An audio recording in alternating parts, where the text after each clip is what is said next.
Actually இதை வந்து நம்ம எக்ஸ்ட்ரா மேரிட்டல் அஃபேரே இல்லைன்றது தான் இங்கே விஷயமாவே இருக்கு. கல்யாணம் பண்ணிட்டாருன்றது தான் விஷயம். தட் இஸ் வாட், என்னையும் அவர் கல்யாணம் பண்ணிட்டாருங்க. இப்போ ஒரு எட்ஜில் பார்த்தா ஸ்ருதியும் ஒரு இடத்துல விக்டிம் தான்.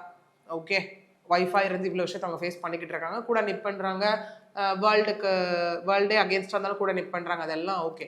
ஒரு பக்கம் ஜாய் கிறிசல்டாவும் வந்துட்டு விக்டிம் தான். இப்போ நடுவில் யாரு அப்படின்னா ரங்கராஜ் மட்டும். ஒரு வகையில ஸ்ருதியும் ஏமாத்திருக்காரு, ஜாய் கிறிசல்டாவையும் அவர் ஏமாத்திருக்காரு. ஓகே, ஜாய் கிறிசல்டா அவங்க கேட்கக்கூடிய விஷயம் அதுதான். திரும்ப திரும்ப நான் கம்ப்ளைண்ட் கொடுத்துட்டு இருக்கேன், ஏன் அவர் மீது எந்த நடவடிக்கையும் எடுக்கல அப்படிங்கிறது அவங்க திரும்ப திரும்ப வந்து கேட்கக்கூடிய ஒரு கேள்வியாவே இந்த இடத்துல இருக்கு. இல்லை இன்னொன்று மாறி மாறி இருக்கு. என்னன்னா, அவங்களும் ஒரு விஷயம் சொல்லியிருந்தாங்க, இவர் வந்து என்னை பத்தி எவ்வளவு அவதூறா பேச சொல்லி மீடியாக்கு இதுக்கெல்லாம் அவர் எங்கெங்கெல்லாம் காசு கொடுத்துருக்காரு, என்னெல்லாம் பண்ண வச்சிருக்காரு எனக்கு தெரியும்னு சொன்னாங்க. ஓகே, இந்த ஸ்ருதி அவர்கள் என்ன சொல்றாங்கன்னா, மீடியாவை வந்து தன் கைவசம் வச்சுக்கிட்டு அவங்க இதெல்லாம் பண்ணிக்கிட்டு இருக்காங்க. ஸ்ருதி அவர்கள் சொல்றாங்க இப்படி மாறி மாறி மாறி மாறி அது சொல்லுவாங்களே மும்முனை தாக்குதல்ன்ற மாதிரி, அந்த மாதிரி ஒரு அலிகேஷன்ஸாக தான் இது போயிட்டு இருக்கே தவிர்த்து ஐ திங்க் ஃபர்தரா இதில் ஒரு மேஜரான ஒரு டர்ன் அந்த டிஎன்ஏ டெஸ்ட்ல தான் இருக்க போகுது.